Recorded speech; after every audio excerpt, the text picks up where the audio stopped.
la máquina virtual de Java y en concreto 3 lenguajes que se soportan sobre ella, que son Groovy, Scala y Clojure. Y bueno, creo que es una charla que da mucho pie a que haya pequeños piques o siempre pensamos que nuestro lenguaje es el mejor y no va a ir por ahí. Quiero que veáis distintos paradigmas y distintas formas de hacer las cosas y todo el soporte que nos da la máquina de Java. Mi nombre es Arturo Herrero y bueno, soy fácilmente localizable. Aunque parece que estudié en Stanford, pues es mentira, estudié aquí, Ingeniería del Software, y me resulta un poco raro donde yo he recibido clase, pues ahora estar dando una charla, pero bueno. Yo soy un programador que trabaja con Groovy, que es uno de los lenguajes de los que os voy a contar, y bueno, igual coge un poco por ese lado, pero espero que no se me note en exceso. Y nada, deciros que la empresa donde trabajo se llama Osoco y prácticamente todos nuestros proyectos son con Groovy Grails. Somos 12 personas en total y bueno, solemos hacer bastante TDD, temas de testing, desplegamos las aplicaciones en Amazon y intentamos hacer proyectos de bastante calidad. Y bueno, todo empieza con Java, que en 1995-96 fue cuando salió y en un primer momento era simplemente conocido como un lenguaje de programación y no sé, creo que hace años cuando pensabas en Java lo que te venía a la mente era el lenguaje y hoy en día no solo nos viene el propio lenguaje, sino que nos viene pues toda una plataforma de desarrollo. Bueno, empiezo a odiar hacer las slides con LibreOffice y con Office o con tal, entonces lo siguiente que voy a hacer es con LaTeX porque hacer gráficos es un horror, cuadrar, bueno, entonces vais a ver unos gráficos espectaculares en esta presentación como este. Este es todo el stack de, bueno, la máquina virtual, por aquí debajo estaría ya el sistema operativo, luego tenemos una máquina virtual y por encima hay bastantes librerías y APIs que nos dan pues toda una serie de servicios, no sé, de seguridad, networking, entrada y salida, y luego está el lenguaje, que en este caso en vez de Java, pues como sabéis se soportan muchos otros y es lo que vamos a ver. Ahora mismo bueno, es imposible contarlos, pero seguramente haya más de 200 y a lo mejor más de 300 lenguajes. Hay algunos que están bastante maduros y bueno, tienen bastante gran aceptación, pero tenemos muchísimos más. O sea, si queréis programar Fortran sobre la máquina virtual de Java, lo podéis hacer, el que se os ocurra. Seguro que hay una implementación o un intérprete para transformar el código, porque finalmente todos los lenguajes lo que hacen es pasar ese código a bytecode y todo se ejecuta sobre la máquina virtual. La verdad es que es una gran plataforma porque bueno, es bastante madura y lleva bastantes años y de ahí el éxito que está teniendo. El porqué de tantos lenguajes, pues yo creo que según va evolucionando pues las demandas que se tienen en los proyectos, no sé, la complejidad de ellos, pues surgen nuevos retos y nuevas formas de resolver los problemas.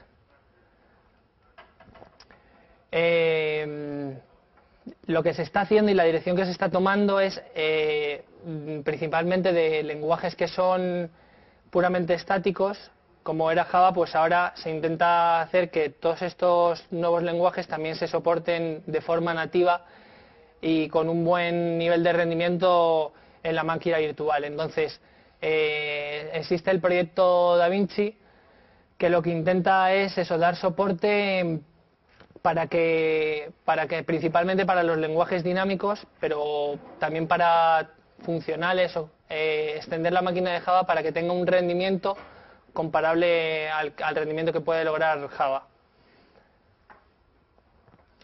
Y bueno, algunos pasos que ya se han dado, bueno, el JSR223, que ya salió hace un par de años, o bueno, quizás más, no estoy seguro, que era para soportar los lenguajes de scripting.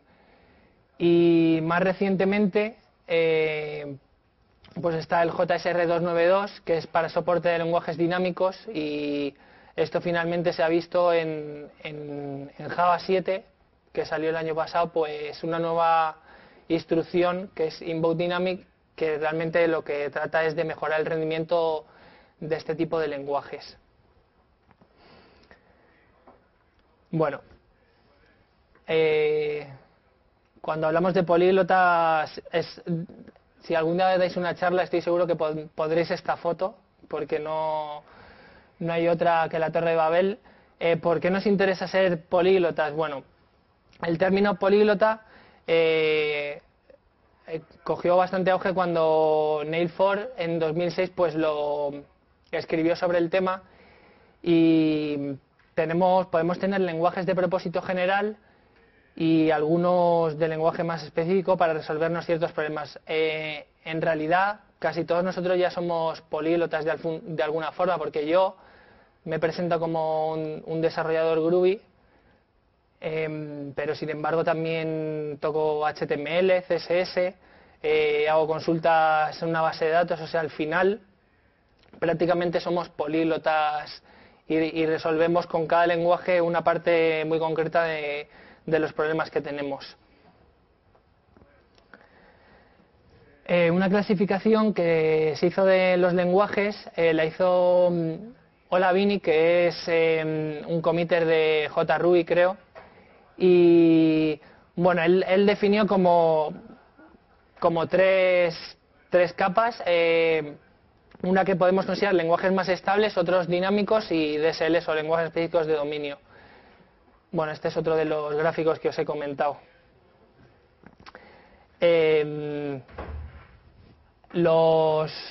Las distintas partes de la pirámide, él engloba más o menos, estables, considera él clasifica aquí Java o Scala, que puede ser funcionalidades pues bastante estables y que necesitan un buen rendimiento de nuestra aplicaciones, como el core. Otros que pueden ser la capa dinámica, Groovy o Closure. Se pronuncia Closure, aunque penséis que lo digo mal. Bueno, igual lo pronunciaré mal de todas formas, pero es así. Se supone que en esta capa encontramos ya lenguajes que, bueno, es para hacer un desarrollo más rápido, para más flexibilidad. Y por último ya tendríamos los lenguajes específicos de dominio, que conseguiríamos con ellos pues una parte específica de la aplicación, pues controlarla con ellos.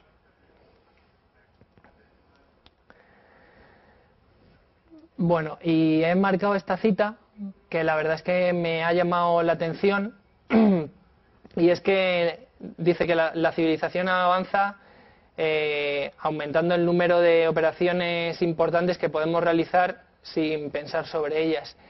Y con los lenguajes nos pasa igual, o sea, cada vez hacemos cosas de más alto nivel y tenemos mayores abstracciones y más facilidades para sacar el trabajo adelante. Y bueno, no solo eso, sino que también tenemos nuevos lenguajes que también significan nuevas formas de pensar sobre los problemas y de buscar soluciones a ellos. Como ya os he comentado, voy a hablar un poco sobre estos tres: Groovy, Scala y Closure.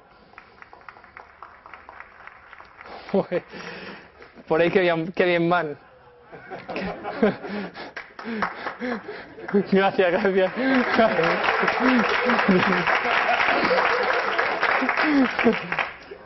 La verdad es que tenéis valor, porque estando en el césped, no sé cómo...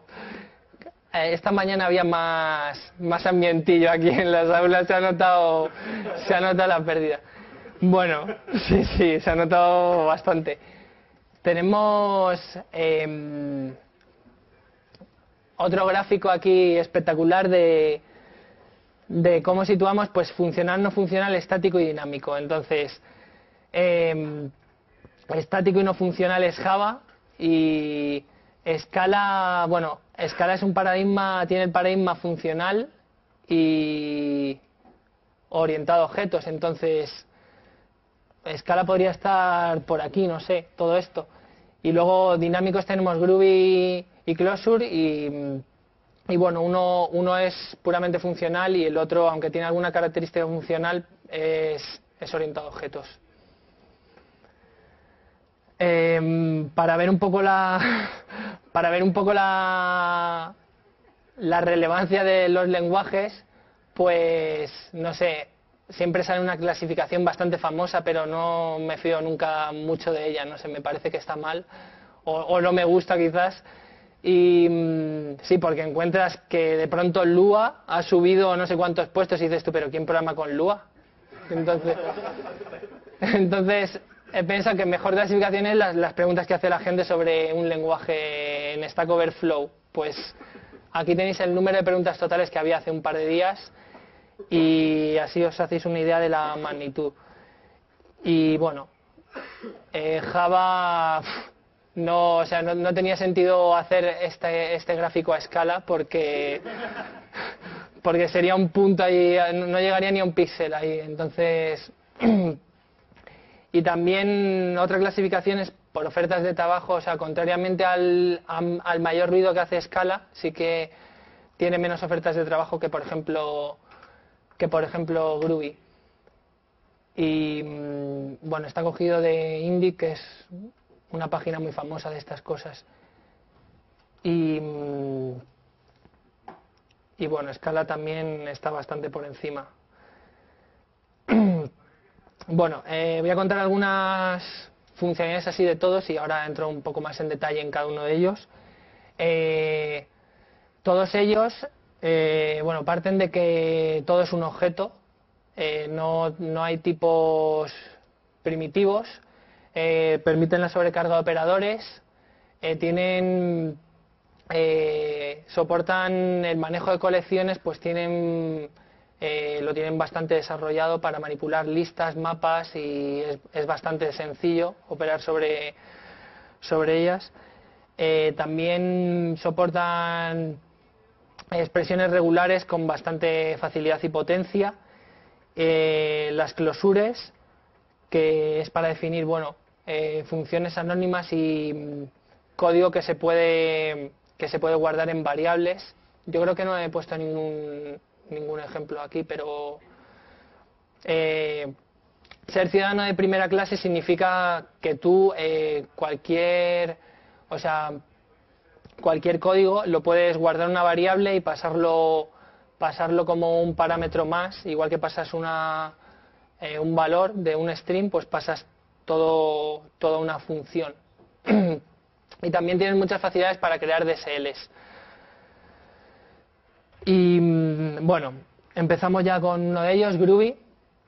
Es un lenguaje dinámico, orientado a objetos, gran parte de esto ya lo he contado, diseñado para la máquina de Java, y bueno, se inspira en Python, en Ruby, en Smalltalk, y tiene bastante buena integración con Java. Surgió en el 2003, bueno, se creó en el 2003, y para un programador de Java la curva de entrada a este lenguaje es cero prácticamente. Ahora vamos a ver un poco de código. Lo primero es cómo sería un hola mundo. Pues bueno, como es un lenguaje, también es un lenguaje de scripting, pues no hace falta que esté dentro de una clase ni nada, directamente así lo tendríamos. También los paréntesis no son necesarios, no existe el punto y coma tampoco.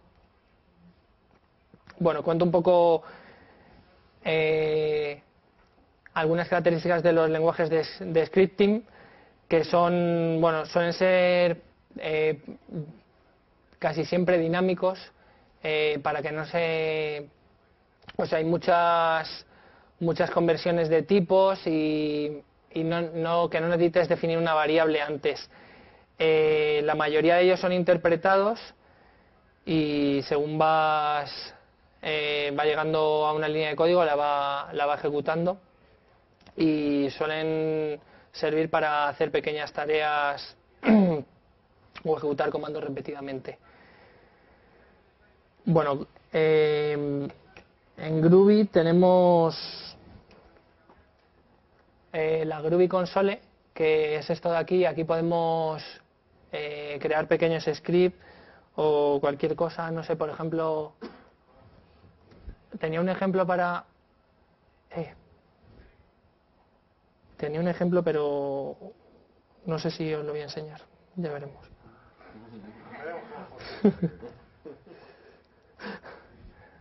Bueno, la ejecución sale por aquí, pero como veis no necesitamos crear ninguna clase ni hacer nada así. Directamente ya podemos ejecutar nuestro código.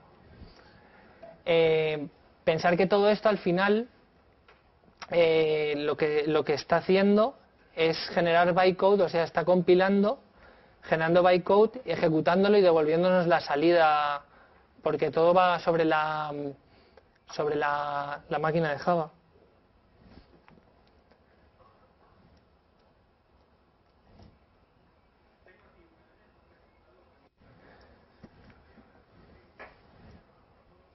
Bueno, algunas facilidades que tiene respecto a Java es que directamente yo aquí definí una clase persona y ya todos los getter y setters me los genera automáticamente. También los genera privados y con getter y setters, y sería también la clase sería, no pone lo de pública, pero también sería pública. Y bueno, el constructor por defecto también está implementado y se le puede pasar un mapa y ya así estaríamos definiendo una instancia, y para acceder a las variables, pues bueno, de forma bastante sencilla, ahí estamos cogiendo el nombre, o sea, leyendo el nombre o asignándole un nuevo valor. Todavía no he contado lo que es estático y dinámico. Un lenguaje estático es que el chequeo de tipo se hace durante el tiempo de compilación, y bueno, dinámico, la definición es la misma pero al revés, o sea, no hace prácticamente chequeo de tipos, o ni siquiera puede que esté tipado. En Groovy en concreto lo que tenemos es el tipado opcional. Entonces, si yo le digo que defino object y le digo que sea esa variable, que sea un entero, entonces le puedo asignar un entero, pero si le voy a asignar un string, lo que me ocurre es que me da un error. Y si os fijáis, el error que lo da en tiempo de ejecución, es decir, a mí me lo compila y le parece todo bien. No sé, quizás se os ocurre pensar que esto puede ser bastante peligroso, ¿no? De que, bueno, no sabes lo que estás escribiendo, si eso va a terminar funcionando o no, porque hasta que no se ha ejecutado el código no puedes asegurarte de que funcione o no. Los proyectos con Groovy Grails, bueno, suelen tener bastante cobertura de código. Entonces, digamos que, aparte de que yo estoy totalmente a favor de hacer el testing y de testear las cosas, pues también lo veo un poco necesario, porque si el compilador te puede ayudar bastante en este tipo de cosas, o el IDE ya te está marcando errores, y tú aquí no eres consciente hasta que no llegas hasta esa parte y lo has ejecutado. Y bueno, pasa un poco. Y bueno, aquí estaríamos con def. Lo que definimos es que no tenga tipo. Entonces aquí vemos que podemos asignar pues un entero, un string, un booleano, una lista. Incluso las listas pueden ser con distintos tipos, o un mapa, lo que queramos. Y todo esto va a funcionar igual. ¿Es necesario el def? Solo se puede omitir si estás haciendo un script. Por ejemplo, yo aquí abajo... Si estás en un método de una clase, no. Si estás en una clase no se puede omitir. Bueno, este ejemplo era el que iba a hacer en la Groovy Console, pero he decidido ponerlo en transparencias porque no me fío de que pueda llegar bien. Bueno, esto es código Java. Si como os digo, la curva de entrada es bastante sencilla, porque directamente si tenemos nuestro punto Java, lo cambiamos por punto Groovy y esto ya funciona. Casi todo el lenguaje Java está soportado, o sea, hay algunas cosas que no, pero en concreto este ejemplo pues sí que funcionaría. Entonces aquí lo que hacemos es crear una lista con varios nombres. Tef, Fred, Jet son los nombres de mis vecinos, por supuesto, y la imprimimos y luego creamos un filtro, y lo que hacemos es decirles que nos filtre los nombres que tengan menos de 3, o sea, que nos deje una lista con los nombres que tengan 3 caracteres de longitud, y la volvemos a imprimir. Y esta sería la segunda parte, que es la que hace el filtrado, que crea una lista nueva y bueno, para cada elemento que le llegue va a hacer eso. Si es menor o igual que la longitud que le pasemos, pues la añade a la lista. Bueno, para transformar esto, lo primero que se puede hacer es eliminar los puntos y comas. Los imports también vienen varios paquetes por defecto de Java Util, o la clase Big Decimal también. Al ser un lenguaje dinámico, pues bueno, he quitado muchos tipos de por ahí, ya veis que pone def en algunos que no nos harían falta, y bueno, esto podría ser un primer paso. Aquí más de lo mismo. Como os digo, esa elección del programador el tiparlo o no. En general, si estás haciendo un API público que va a consumir un tercero, pues quizás es bueno tiparlo, pero para un proyecto tuyo propio, pues a lo mejor, dependiendo del caso, no te es necesario. Bueno, como teníamos dos trozos de código, aquí directamente cambia varias cosas. Por ejemplo, la creación de la lista, pues es tan sencillo hacerlo en Groovy como ponerlo con corchetes vacíos, y para encontrar todos los nombres que hay aquí que sean menos de 3 caracteres o iguales, tenemos varios métodos de colecciones. Uno de ellos es el find_all, que va a ir iterando por cada elemento que haya en la colección y nos va a devolver una nueva lista con los elementos que cumplan el código de la closure, el itest del iterador. Y bueno, por último los imprimo igualmente. Y bueno, el soporte para añadir métodos en la lista, como veis, se podría hacer así, directamente el constructor, o luego añadiéndolos con el operador less_shift. Y para imprimirlos, igual, println, y ahí también lo haríamos igual. Y aquí, para imprimir todos los elementos de la lista, también tenemos un each, que es como hacer un for. Y igual que aquí he puesto el iterador, pues también podemos en la closure, también podemos, para darle un poco más de contexto, en vez de utilizar, aquí podía poner println y t, pero para darle un poco más de contexto, pues le puedes poner el nombre del parámetro que le estás pasando.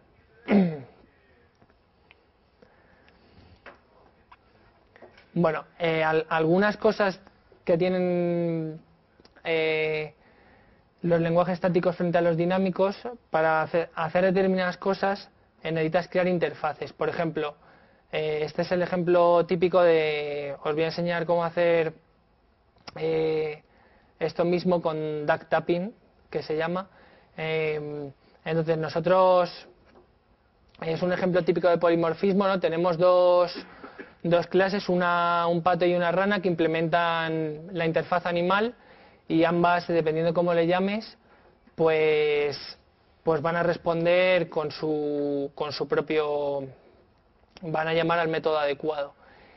Y yo creo que hasta el día de hoy todavía no he definido una interfaz en Groovy, porque lo que yo hago, bueno, tendríamos aquí las clases, igual cada uno tiene su método, y yo al ser dinámico, pues el duck typing lo que dice es que si anda como un pato y... ¿Qué hacen los patos?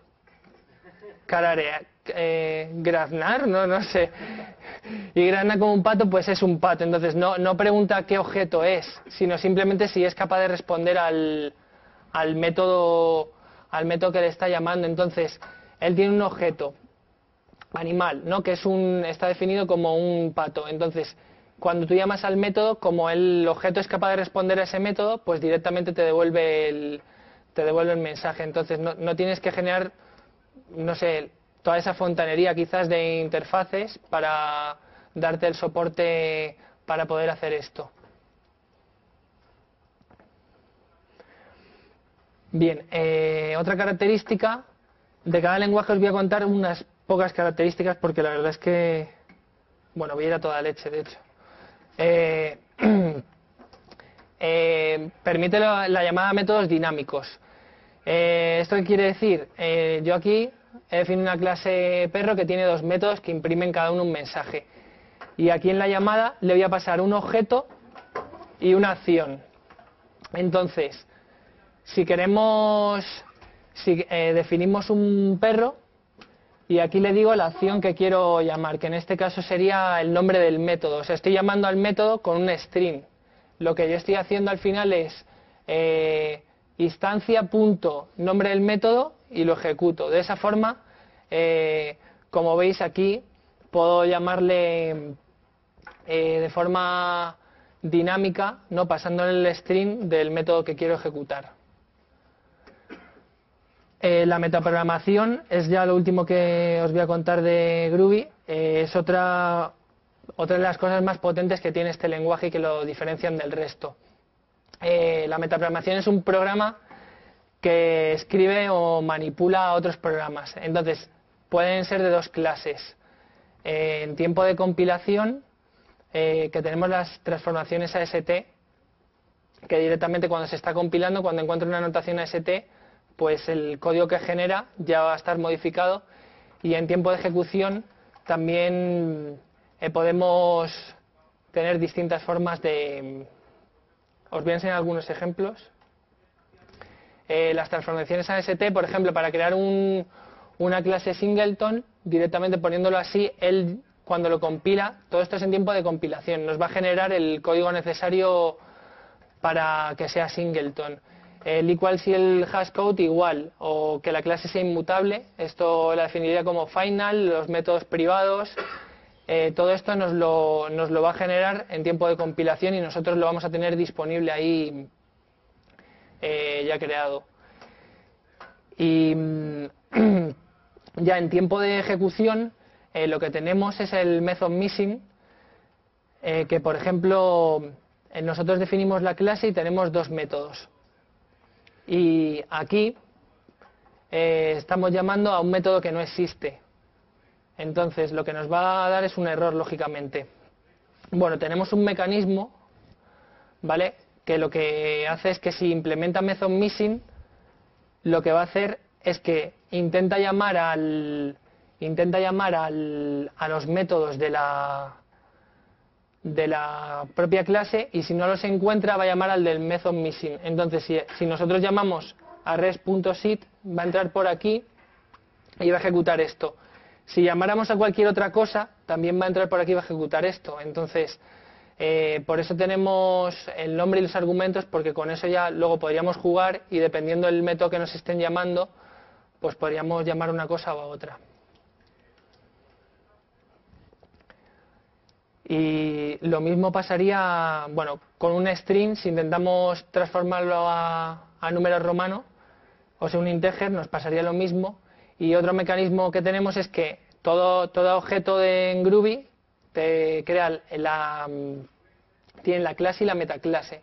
Entonces, en la metaclase, nosotros le podemos añadir un método, como en este caso toRoman, y devolvería el string 4. Entonces, cuando llamáramos a cualquier entero, que es lo que estoy poniendo aquí, nos imprimiría 4. O sea, este código deberíamos hacerlo para que valiera para cualquier entero, o sea, implementar ahí nuestro algoritmo.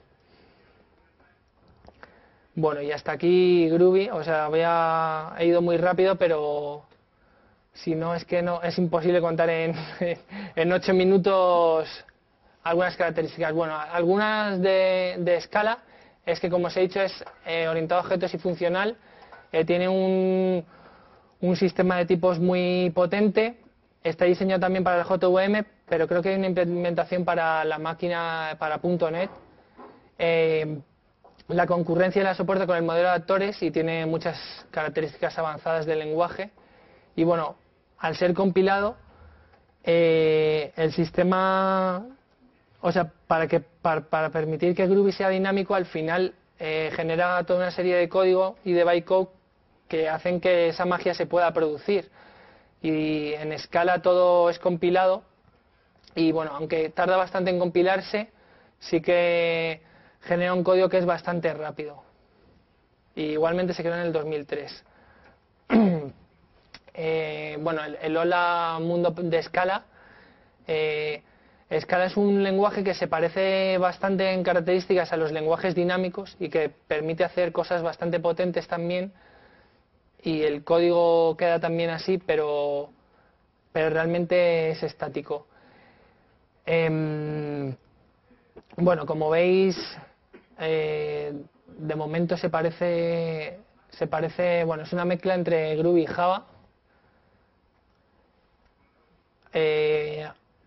Algunas características que me llaman la atención es que, por ejemplo, como todo es un objeto, pues bueno, el operador, el más también se puede invocar así, con un punto. Bueno, estos son ejemplillos rápidos para que veáis algo. Los tipos hay veces que utiliza los de Java y otros implementa los tipos propios de Scala. Una clase,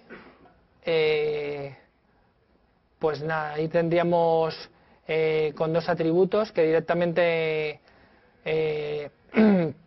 pasándolos entre paréntesis los tendría ya disponibles la clase. Y para generar una instancia, pues como veis es bastante parecido a lo que os he enseñado en Groovy. En Scala no hay métodos estáticos, entonces lo que tienen son los objects, que sería bastante parecido a los métodos estáticos, porque no se pueden instanciar y son singleton, y directamente pues así llamaríamos, por ejemplo, a un método definido ahí. Bueno, si os fijáis, hay bastantes peculiaridades en el lenguaje, como por ejemplo los tipos se ponen detrás en vez de delante como se ponían, se ponen detrás. Estamos definiendo aquí una función y le ponemos un igual al final de la función, porque realmente todo se puede asignar a cualquier otra cosa. Como os he dicho antes, son ciudadanos de primera clase, que se dice. El int_aquel, por el sistema de inferencia de tipos, que es lo que devolvería la función max, devolvería un tipo entero. Esto también, por el sistema de inferencia de tipos, pues se podría eliminar. Y bueno, algo más del sistema de inferencia de tipos. El creador de Scala, que es Martin Odersky, fue el que creó un lenguaje que se llamaba Pisa, creo, hace ya bastantes años, y es en los que se ha basado los genéricos de Java. Entonces, poco a poco se han ido evolucionando desde Java a Java 7 y ya por último, bueno, ahí en Java 7 ya podemos inferir el tipo, si lo tenemos a un lado, pues en el otro lo podemos inferir y en Scala directamente lo hace todo más automático. Para la declaración de variables, bueno, he dicho variables o valores. Tenemos dos tipos. Al ser un lenguaje orientado a objetos y funcional, pues quiere permitir estos dos tipos de cosas. Podemos definir variables que pueden cambiar el valor que tienen asignado y valores que son inmutables. Entonces, si queremos cambiarles el valor, pues nos da un error y no nos compilaría el código.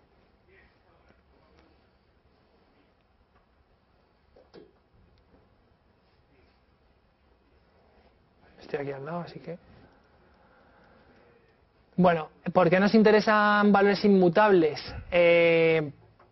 Bueno, es algo característico de los lenguajes funcionales. Son simples, en el estado en que se crean, pues ese valor van a tener durante toda la vida. Son consistentes, pueden generar menos errores. Son fáciles de cachear porque ese valor, como va a estar durante toda la vida de la instancia, va a estar existiendo y va a ser el mismo, pues se puede optimizar de alguna forma. Y también porque son, bueno, phrase safe.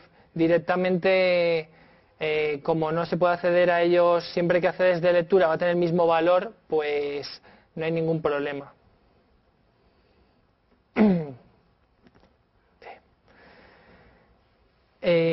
La diferencia entre imperativo y declarativo: imperativos serían los lenguajes orientados a objetos y los declarativos podrían ser los funcionales. Pues el ejemplo más sencillo, bueno, los imperativos dirían cómo lograr nuestro objetivo y los declarativos nos dirían qué es lo que queremos lograr. Entonces, en uno, por ejemplo, directamente en los declarativos le decimos: oye, queremos la lista de clientes que viven en España, los detalles. Y en el otro le tenemos que decir exactamente que coja el siguiente cliente de la lista, que compruebe que está en España y que si sigue habiendo más, que vuelva al principio. O sea, realmente es entre describir el algoritmo o simplemente decir qué es lo que queremos hacer. Un ejemplo muy sencillo es crear una lista del 1 al 10. Entonces, en este código declaramos una variable en la lista, que es la que va a contener los elementos al final, una variable i para ir iterando del 1 al 10 y vamos a ir incrementando, o sea, mientras i sea menor que 10, lo vamos metiendo en la lista ese valor de i. Y el mismo algoritmo que nos podría valer para hacer lo mismo, pues sería, bueno, recursivo, y este operador lo que hace es concatenar un elemento a una lista. Entonces, recursivamente, primero el 1 se va a concatenar con lo que vaya devolviendo esto, más 1. Entonces, se va a ir componiendo recursivamente. Muchas veces describir un problema en concreto, para mí es más fácil de forma recursiva que de forma orientada a objeto, o sea, imperativa. Y bueno, el resultado que daría es y esto mismo lo tenemos con los rangos, que decimos de 1 a 10, conviérteme en una lista, y directamente Scala te lo da ya. Y voy a contar una cosa más para pasar a Closure, porque si no, no me da tiempo. Los traits es cómo implementa la herencia múltiple Scala. Lo que podemos hacer... Aquí definimos una clase persona y un trait que es power, que tiene un método. Entonces, cuando definimos una nueva clase, superhéroe, estamos extendiendo, hacemos herencia de persona, pero también le hacemos un mixing con lo que haya en este trait. O sea, podemos, sobre los elementos que haya en una clase, los métodos y las variables, podemos incorporar de una o de varias, hacer un mixing entre la nuestra y todas las que vayamos queriendo. Entonces, aquí lo he hecho con una y comprobamos que, bueno, sí que tiene el método, pero podríamos hacerla con una o con varias y ir incorporando funcionalidades en nuestra clase. Esta la voy a saltar, que no me da tiempo. Y bueno, Closure al final es Lisp, con todo lo bueno y lo malo que ello puede tener. Dicen que cuando aprendes Lisp, aunque no vuelvas a programar en toda tu vida con Lisp, ya te hace un mejor programador. Así que, no sé, probarlo. Intentarlo. Está diseñado para la máquina de Java, trata el código como datos, tiene un sistema muy potente de macros, es bastante rápido y tiene muy buena interoperabilidad con Java. Y bueno, el modelo de concurrencia tiene un modelo de STM que se llama Shared Transactional Memory y está creado en 2007. Bueno, el porqué de la programación funcional me la voy a saltar, pero básicamente la característica más importante es que al ser todo o intentarlo ser inmutable y con referencia transparente. Gracias. Bueno, básicamente todo se construye con funciones. Tú dado una función le das un valor y te va a devolver ese valor ya procesado con el nuevo valor. Entonces se construye mucho por composición y dado una entrada, como siempre te tiene que volver una salida, pues es bastante fácil de testear y suelen ser paralelizables. Directamente tú pones eso en un procesador y te lo hace, y si lo pones en 4, pues por las características también te lo vas a lograr fácilmente. El Hola Mundo. Y bueno, si os dais cuenta, la notación es bastante característica porque es notación prefija o notación polaca que se llama, y es que el operador va adelante. Entonces todo el lenguaje se construye de esta forma. Tú pones la función que quieres aplicar y luego los argumentos.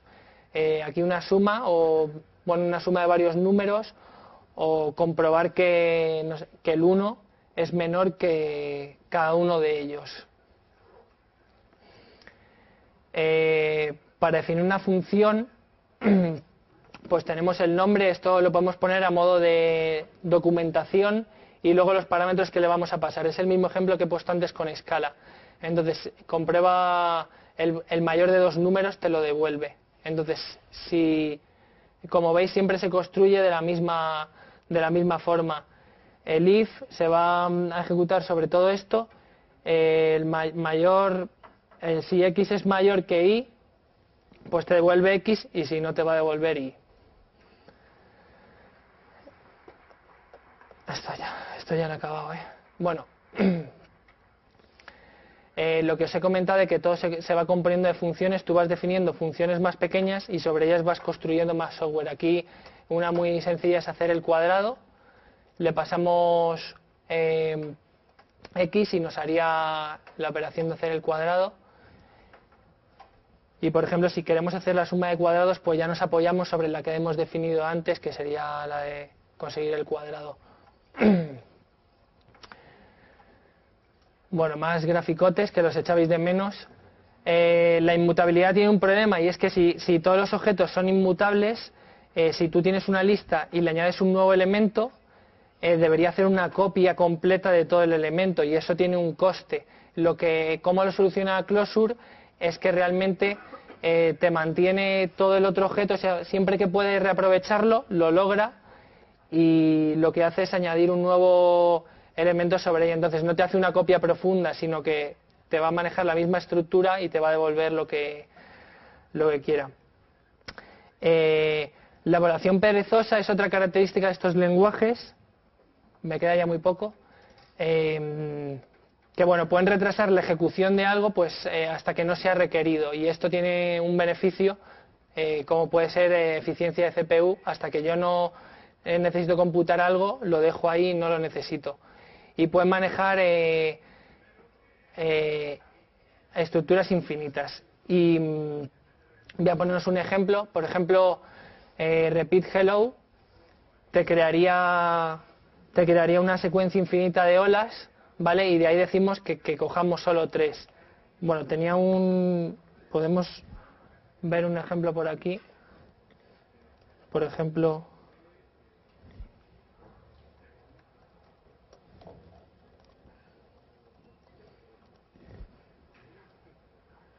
o sea, esto empezaría a crearlo. Realmente es una secuencia infinita lo que está haciendo aquí, ¿vale? Y lo que hacemos nosotros aquí es decir, oye, cógeme solo 3. O en un ciclo lo que va a hacer es 1, 2, 3, 1, 2, 3, 1, 2, 3, pues cógeme 5. Bueno, aquí se pueden hacer bastantes cosillas, como por ejemplo, lo mismo que va a generar una estructura de 1, 2, 3, que es la que he puesto aquí. Elimíname los 2 primeros, o sea, quítame estos 2 y cógeme 5. Y al final devolvería estos. Bueno, se pueden jugar bastantes cosas con esto. Y esta es la penúltima transparencia, que habla de, bueno, es lo de maneja la memoria como las transacciones, es como implementa el sistema de concurrencia y paralelismo Closure. Y es bastante potente. Bueno, he puesto un ejemplo para manejar, coger dinero de una cuenta a otra. Y esto directamente lo haría de forma síncrona y tiene un sistema de memoria transaccional parecida al que tienen las bases de datos.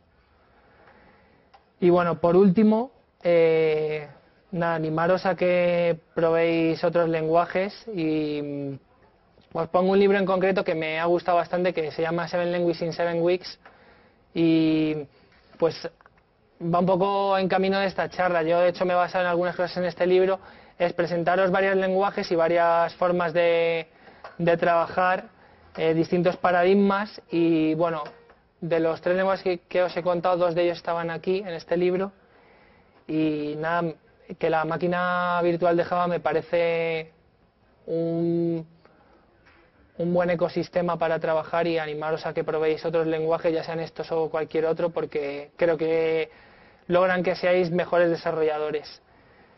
Y nada, daros las gracias. Así.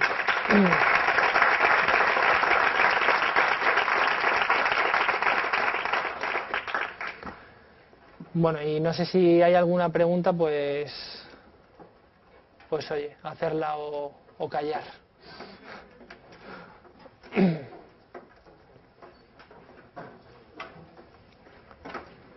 Bueno.